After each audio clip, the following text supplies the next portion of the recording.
Okay, everyone, hello.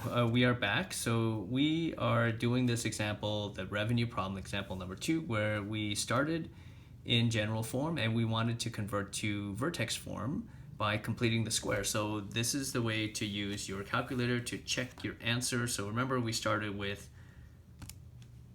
a function r equals negative 40 times n minus 1/2 bracket squared plus 8/10. So let's put that into our calculator. Negative 40 times x minus, I'm going to say 0.5, okay, square that, and plus 810. So when you graph it, ooh, not so useful, right? So what can we do? We need to adjust that window. So let's go back to window.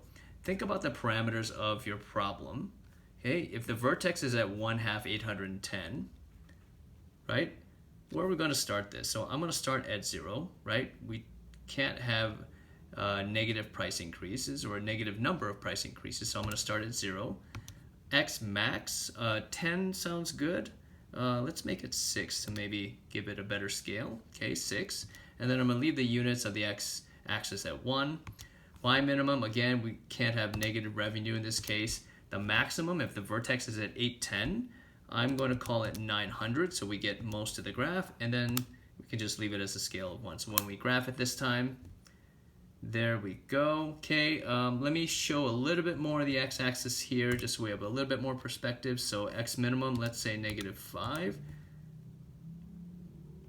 Okay, there we go. Now we need to find the maximum. So you go second, calculate, go down to number 4, which is maximum.